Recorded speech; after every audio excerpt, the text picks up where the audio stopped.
নাহমাদুহু ওয়া নুসাল্লি আলা রাসূলিহিল কারীম আম্মা বাদ। প্রিয় দেশবাসী, যখন আপনি সন্তানের বাবা হলেন, আপনার উপরে বিশাল এক দায়িত্ব আল্লাহ পাক দান করলেন। এই দায়িত্বের মধ্যে যদি আমরা কেউ অবহেলা করি, দায়িত্ব যদি সঠিকভাবে পালন না করি, এই সন্তান 100% দুনিয়া আখিরাত সব জায়গায় সে শত্রুতে পরিণত হবে।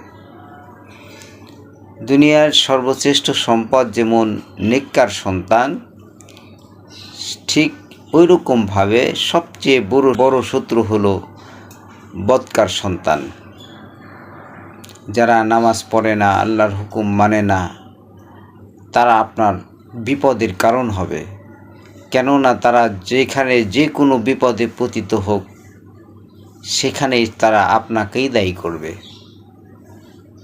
দুনিয়াতেও আমরা দেখতে পাই, যখন সন্তান বিপদে পড়ে যায় তখন মা বাবার উপর চালিয়ে দেয়। যেমন কাউকে যদি বলা হয় একটু নামাজ পড়েন ভাইজান, তখন সে বলে বাপ মা নামাজ শিখায় নাই, কেমনি পড়ব। এখনই সে আপনাকে দোষারোপ করতেছে। তো মৃত্যুর পরে তো আরও বেশি দোষারোপ করে জাহান্নামের বড় আসামি বানিয়ে আপনাকে জাহান্নামে ফেলে তারপরে জাহান্নামে যাবে। অতএব আমরা খুবই সতর্ক হয়ে যাই। ধন সম্পদ, সন্তান সন্ততি এটা আমাদের সম্পদ, কিন্তু এটা যেন শত্রুতে পরিণত না হয়।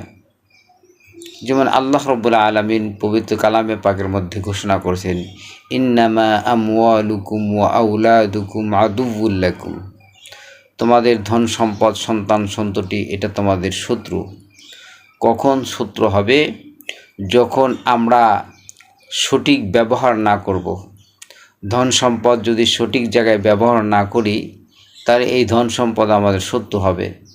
ঠিক এরকম সন্তান সন্ততি, সন্তান ছেলে হোক মেয়ে হোক, যদি এদেরকেও আমরা সঠিকভাবে পরিচালিত না করি, দিনদার না বানাই, দিনই বুঝ যদি তাদের না থাকে, তাহলে 100% এরা আমাদের শত্রুতেই পরিণত হবে। অতএব আমরা খুবই সতর্ক হয়ে যাই যেন আমাদের সন্তান এগুলি আমাদের শত্রুতে পরিণত না হয়।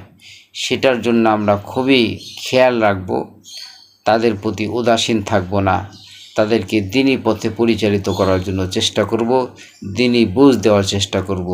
দ্বীনি বুঝ না থাকলে সকলেই শত্রুতে পরিণত হবে।